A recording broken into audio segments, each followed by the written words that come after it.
Уважаемая Анастасия Николаевна, уважаемые друзья, ну, поскольку все официально прошли, я предполагаю, что мы попали в категорию близких друзей. Ну, действительно, мы прошли довольно интересный путь совместно. Сейчас мы успели вспоминали одну прекрасную минуту, которую мы успели провели из Татьяны Агуновой.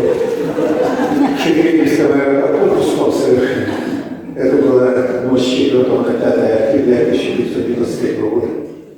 Мы возвращались из Тромса, где подписали декларацию Северного Первой Ассамблеи Генеральной Северного форума ПИАР. И как мы случайно встретились. Аэропорт был закрыт, Москва была закрыта, потому что там лекарь стояли Александра, ему отдать засекли. Поэтому вот такие события,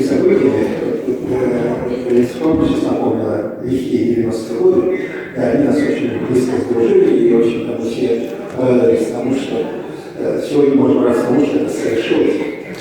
Я все время думаю, что за страна такая для всех, которая выходит с только большим много интересных людей. И в разные времена. Вот, и то, что сегодня мы видим, наверное, это ответ жизненная Анастасии Николаевны, работать и принести пользу своей республике и стране. Я думаю, что вы всей своей жизнью очень точно выполнили эту установку, которую вы, наверное, писали на своей основе. И сегодня мы, наверное, должны благодарить и солдатский вуз, и родителей, и тех учителей Юсинской школы знаменитых, которые воспитала вас всех, вывела в жизнь. Вот, и по всей жизни вы принесли то, что вам было положено. И, видимо, это была очень мощная школа, мощная страна такая, где вы выросли и родились. Вот, и сегодня, конечно, безусловно, вспоминается тот зимний путь, который вы прошли вместе, и все качества, которые вы несете. Я очень рад, что мне удалось, посчастливилось с вами вместе работать, с вами вместе решать многие вопросы, важные для нашей республики.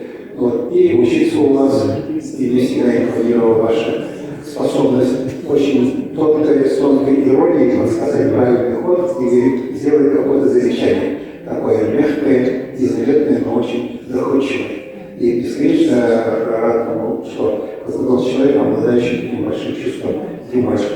Вот, то есть мне, безусловно, нравятся наши философы, которые иногда тебе позволяют то, что задаем любые вопросы и отвечаем на них. Вот поэтому вам вечной молодости, хорошего взгляда на жизнь, цельного такого взгляда на жизнь, который позволяет подвигать тонкости и очень правильно относиться к людям. Большое спасибо, что вы есть, что вы здесь, что